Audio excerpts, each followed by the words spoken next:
大谷翔平が投球フォームを変更。手術からの復帰に向けたトレーニングの中で、大谷選手は、ワインドアップ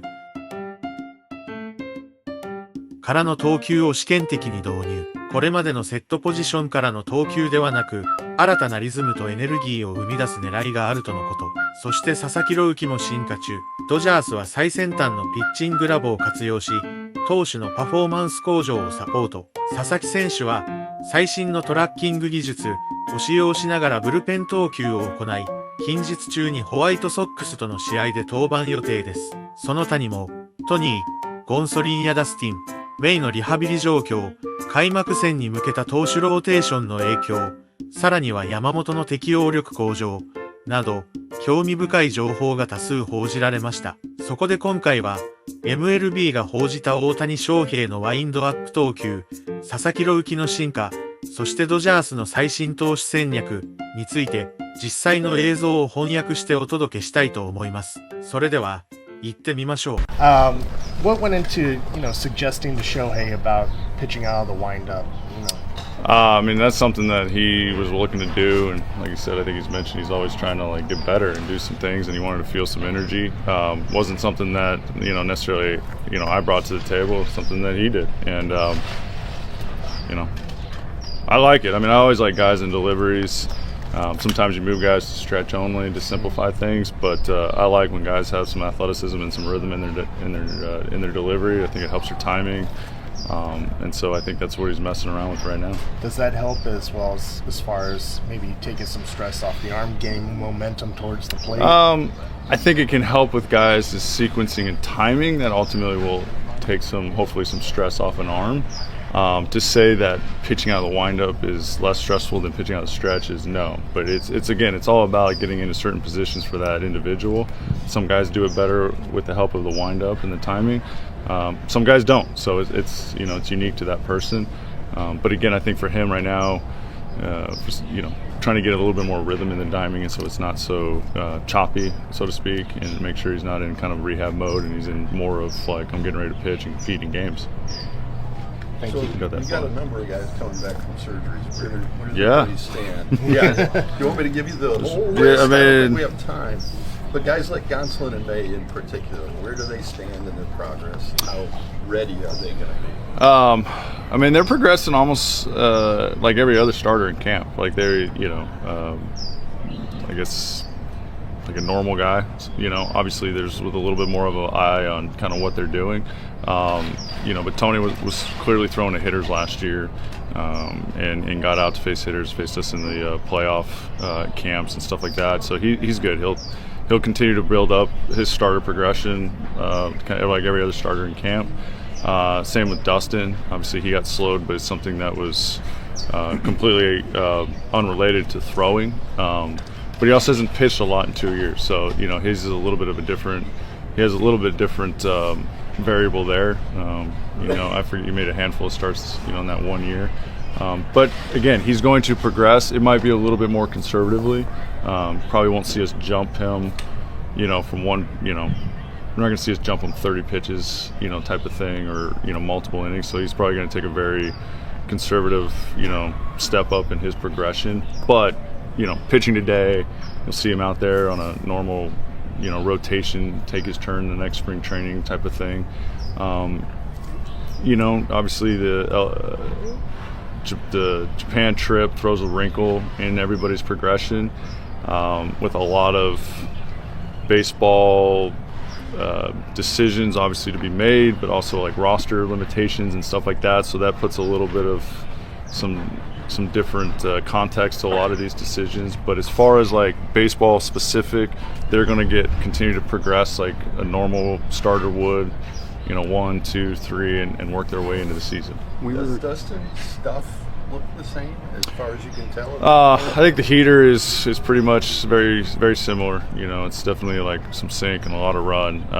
He's tweaked his let's just call it his slider grip, and it's got some serious, same sweep, but it's got a little bit more depth at times. But the stuff relatively is the same. Now we'll see how it plays out today in the game. Bullpens are one thing, games are different. But for the most part, it's still it's still pretty electric and pretty unbelievable what comes out of that arm. Because you have so many starters to juggle, a lot of questions about whether Dustin or Tony, I suppose, but mainly Dustin, could end up in a bullpen role.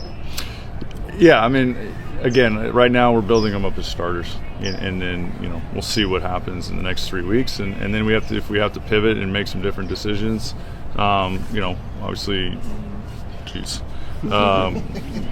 Gomer and Doc, and everybody will be involved in those discussions, and if we have to do something different from a baseball standpoint, we will. But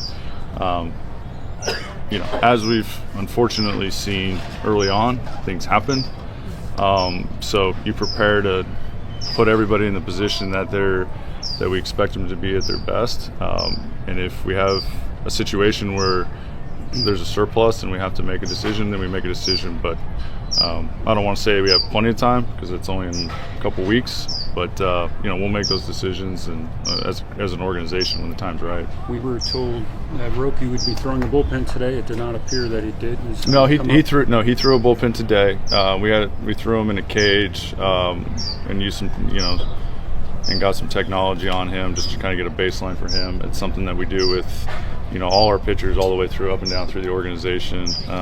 That's the beauty of that big building. So, but he did throw a bullpen and he's preparing to throw Tuesday. It was right around 30ish, give or take 1 or 2, but he was right around 30. Is he going to pitch in an exhibition game Tuesday? Or? So he's going to face the White Sox in a hybrid type B situation over here on Field 1. Snell's pitching that day. Given everybody's, we have a lot of guys. Tony's going to piggyback somebody the next time. All our starters, to kind of the previous question, we have a lot of guys that we're building up. So, and given different rest intervals that these guys have, guys are going to fall on top of each other on certain days, and so we have to figure out ways to get people innings. And so you're going to see starters pitching in behind starters that you don't normally see, or we wouldn't normally do if we weren't leaving in a couple weeks, where we could space some guys out. So but yeah, right now that's the plan on Tuesday. He'll pitch there, and then Snell will take the main game. What have you been seeing from him? Just as which person? With Roki. Sorry. Roki, yeah. I mean, a guy who's, look, I think our first thing is the same thing we did with Yamamoto last year, is just trying to get him acclimated to, one, U.S. style of baseball and practices and meetings and different things, and obviously there's a different style there, and then just kind of getting to know him, understand what he's trying to do, how he goes about his work. So these first, how long we've been here now, a couple weeks, is really just both of us trying to get to know each other, and then try to progress from there. Get him dialed in, some things that he wants to work on. But he's very curious. I think the one thing has been really cool is him and his teammates.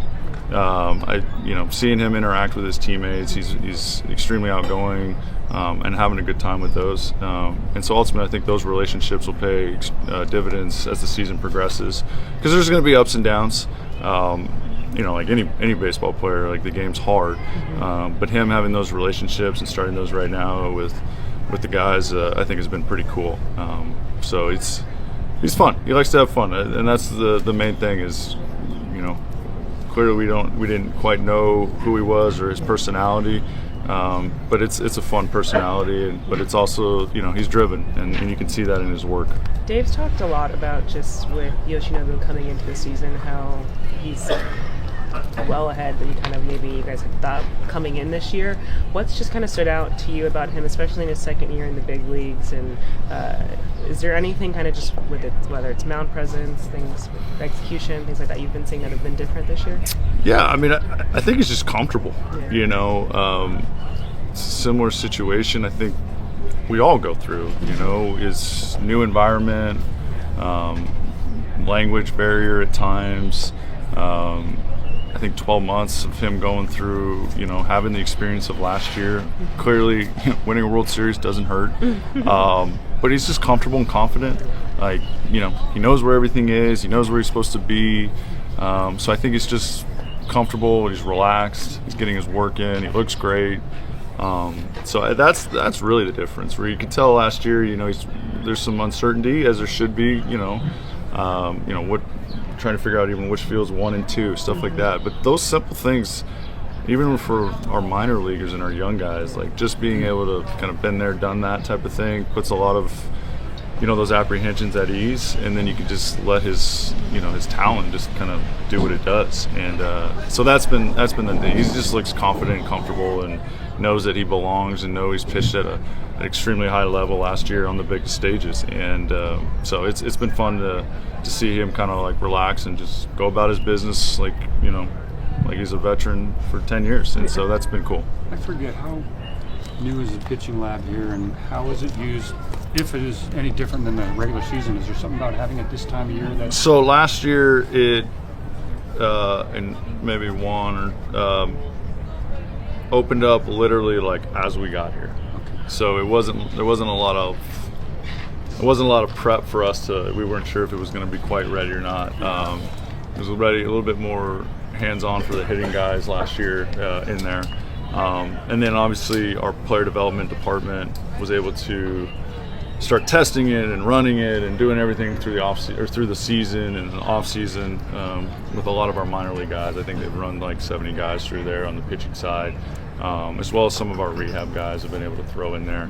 So basically that started with spring training last year, and again, we were only here for 3 weeks, so I think we maybe put 2 guys through there last year, just kind of given the schedule. We didn't really have a lot of time to take guys offline, and go in there and kind of do some work in there. Different than the regular season, obviously we have Hawkeye and TrackMan at Dodger Stadium, but we also have Kinetrax, which is like a live in-game motion capture system. So we've had that access since I've ever been here, so that's always been at Dodger Stadium. Same thing in there, they got motion capture in there, and so we can kind of get into the weeds on a lot of that stuff. So trying to use it. I think if I was to be honest, I think probably next year, where we'll have a normal spring training, I think we will see more of our big league guys kind of go in there. It's one of those things where you got to have to schedule it out to like pull guys kind of like out of the normal progression and pull them out there and get some work in, and then you kind of put them back in. And when you got a short camp, it's not as feasible sometimes. How confident are you that this biomechanical tweak that he's making can keep him healthy? I mean, he's looked great, and so I'm going with what I'm seeing right now and how he's feeling. He feels great. He's been feeling good really all off season of his throwing. So unfortunately, we will not know. Time will tell, and workload and all that stuff. But he feels good, and I think that's all you can kind of go off of right now. Injuries are injuries. Can you see the change? Yeah, you can see it. Yeah, you can see it a little bit. It's subtle, probably, but he's made some adjustments, kind of his arm and where he's at, and some different points of his delivery. And then now it's just kind of refining it. And then the next step is when he goes into a game, even spring training, hitter steps in the box, things happen, your mind reverts to old habits. So, my guess is he's going to come in and out of some of those changes as he's going through spring training, and then it's just trying to dial that in as much as you can under game conditions, which, just change things. Like I said, guys, you get under stress and you get under competition, you just revert to, a little bit of a survival mode, and sometimes that's not what you've been working on. It's more of how do you compete and just get outs, and so then it's just trying to layer those things on and try to put more days of him repeating in games what he's been working on. You know how Last one, frustrating guys. it is to be searching for answers. Yeah. Do you see him going through that process there? I think it's a healthy curiosity. Yeah, I think he's looking for. I don't think he's frustrated. I think he was frustrated at the way it ended last year, more so because he missed out on being able to be competing on the field and helping us win games. And let's not kid ourselves, he helped us win a lot of games through the course of the season. And so I think there was more of that frustration. I think coming into this year, I think he's got a very fresh perspective. He worked on some things, and he's ready to go, and he feels like he's in a good spot. And like I said, he's another one that we're going to take a very normal progression, but albeit maybe conservative, just to play it up or play the long game, but like kind of build up to his opening start. Because again, our goal is always, as it is every year, to be in October, and our goal is obviously to have Glass be one of those guys because he's got some of the best stuff in the league. Thanks, Mike. Is he going to benefit from a 6-man rotation? Yeah, I mean, I think we at times did it last year. Pros and cons of a 6-man rotation I think are still undetermined. Clearly we will give guys a 6-day rest period because of trying to help guys transition. With that and Shohei coming back, we'll have an influx of guys, and so it ultimately will lead to that. It should benefit him. It should benefit most guys with some rest, but time will tell. And it's one of those things, where I think as an organization, we know how it's best to try, or we feel this is what's best for our guys and our staff and how we're constructed. Thanks, Mike. Thanks, Yep. Mark. Thank you. Mark. 大谷翔平とドジャース2025年に向けた新たな挑戦、歴史的な 5-0 クラブの達成、史上初の3度目の満票 MVP、 そしてワールドシリーズ制覇。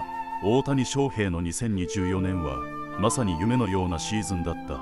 しかし彼とドジャースの旅はまだ終わっていない。むしろここからが本当の戦いの始まりだ。スプリングトレーニングでは大谷がバッティング練習を再開し、復帰に向けて順調な歩みを見せている。肩の違和感はまだあるものの、ほぼ思い描いた状態に近づいていると語る彼の表情には自信と決意が感じられた。ドジャースの一員としてまた新たなシーズンに挑む大谷の姿を見るのが今から楽しみでならない。さらに今シーズンからは佐々木朗までという新たな才能が加わった。彼の初ブルペンには多くのメディアが集まり、その注目度の高さを証明した。初日は思うように投げられなかったとしながらも、分厚い才能とメジャーへの適応力の高さを見せつけた佐々木。ドジャースのピッチングコーチ陣、そして大谷、山本といった日本人エースたちのサポートを受けながら、彼がどのように成長していくのか期待が高まるばかりだ。そしてブレイク・スネルも新たにドジャースに加わり、ワールドシリーズ連覇を狙うチームにさらなる厚みをもたらす。私は殿堂入りを狙っていると語るスネルの野心と、クレイトン・カーショーのそばで学びたいという姿勢はまさに本気度マックス。彼がドジャースのユニフォームを着てマウンドに立つ日が待ち遠しい。もちろん昨年のワールドシリーズでチームを支えた貴家ヘルナンデスやブレイクと来年も再びチームに合流し、2025年のドジャースはさらに盤石な体制に。彼らの経験と勝者のメンタリティがチーム全体の士気をさらに高めてくれることは間違いない。去年の歓喜を今年も大谷翔平が語ったように、昨シーズンの成功はすでに過去のもの。次のシーズンに向けて準備をすることが大切だと。彼とドジャースの戦いはまだまだ続く。2025年もこのチームがどんな奇跡を生み出すのか目が離せない。そしてあなたもこの歴史的瞬間を一緒に目撃しませんか。ドジャースのシーズンを追いかけ、大谷翔平や佐々木朗まで、スネル、そして全選手たちの活躍を見届けよう。このチャンネルをフォローして最新情報をお見逃しなく。あなたのコメントも大歓迎。大谷翔平やドジャースに期待すること、見たい試合、そして応援メッセージをぜひコメント欄に残してください。2025年シーズン、さあ行こう。